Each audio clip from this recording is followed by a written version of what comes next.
So do you have retirement funds that are sitting in your 401k or an IRA that maybe you'd love to invest into real estate instead of stocks or bonds? Well, using a tool called a self-directed IRA, you can actually move your funds from the stock market into a different type of vehicle that will allow you to invest in real estate and actually different alternative sorts of investments. So what I thought I would do in this video is break down how you as an investor can do that. I'll talk about the type of vehicle you can use and the type of investments you can make so that you can continue to expand your real estate portfolio. So with that, let's get at it. What's going on, guys? My name is Lior and welcome back to my channel. Now, before I get into the meat and potatoes of the video, two super quick things, guys. Number one, if this is your first time on my channel, first of all, welcome. Second of all, make sure you smash that subscribe button. I'm putting out new videos every single week talking all different facets of multifamily investing and real estate investing, talking about syndications, raising funds, bird deals, construction, and everything in between. So if that's the kind of content you're looking for, make sure you subscribe. And number two, guys, if you're looking to invest in multifamily projects and you don't want to do the work yourself, right? Like you don't have time to go find the deals, connect with lenders, go execute on projects, then what you need to do is connect with me and my team at Flora Capital. We partner with investors just like you, and you can basically take your funds, invest passively into our multifamily deals, and generate super strong returns. So if you're interested in that, make sure you check out the link below. So with that, let's get right into the meat and potatoes. And as I said, what we're gonna talk about today in this video is the vehicle that allows you to invest your retirement funds into real estate and even other alternative sorts of investments. So first things first, the type of vehicle we're talking about is called an SDIRA, or a self-directed IRA. Typically in self-directed IRAs, you're allowed to invest in different types of alternative assets, right? So you've got real estate. You can also do raw land, commercial deals. You can also invest into partnerships, precious metals. You can see it's a much broader range than the typical 401k or IRA plan allows you to do.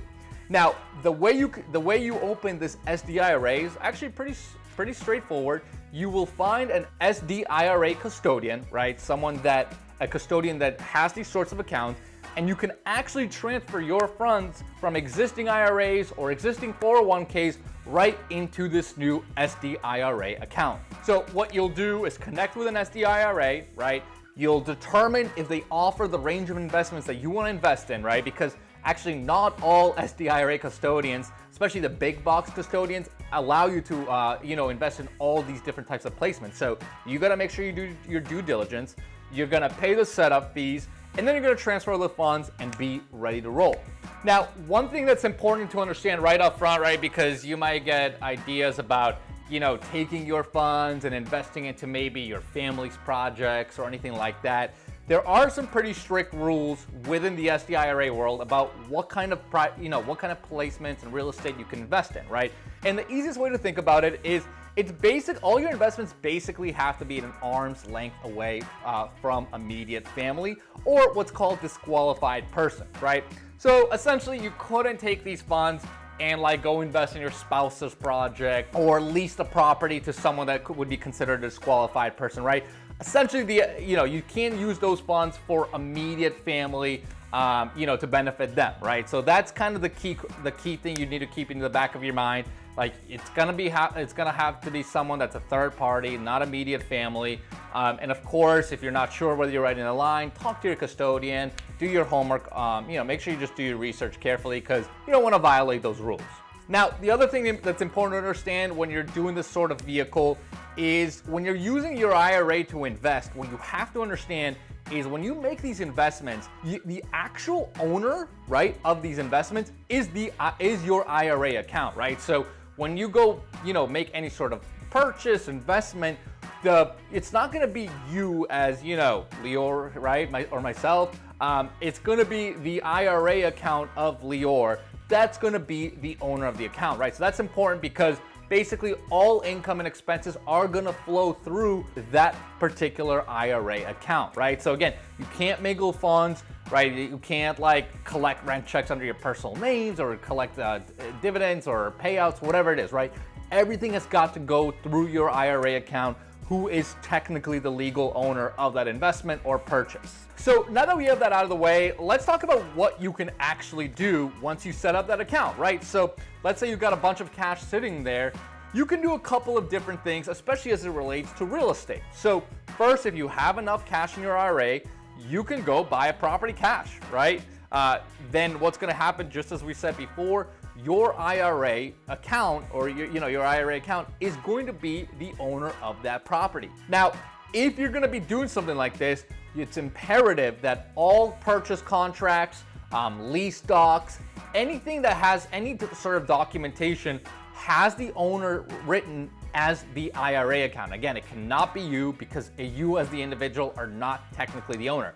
It is that IRA.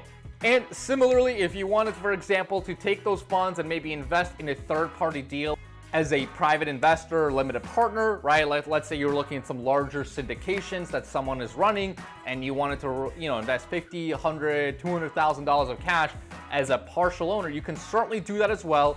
So again, what would happen is your IRA account is gonna be the one that's gonna hold the interest in that LLC. And again, all income and expenses, right? All distributions that come off of it, all capital payouts are all gonna go through that IRA account. As you can see, this is actually a really, really powerful vehicle because it's very different than the traditional sort of retirement vehicle, right? Because again, traditional retirement vehicles will only allow you to kind of invest in traditional investments, right? Stocks, bonds, ETFs, whatever it may be. But if you want more real estate exposure, particularly for your retirement account, right, this is the way to do it, right? This is the way to gain real estate exposure in your retirement funds. Because these are IRAs and these are retirement accounts, you can also have tax-free or tax-deferred growth of your investments, depending on exactly how you structure your IRA account, right? So you're gonna get some additional incentives that way because again, it is an IRA account, so you're gonna have those tax advantages. Make sure to do your homework as to exactly how you want to structure those accounts.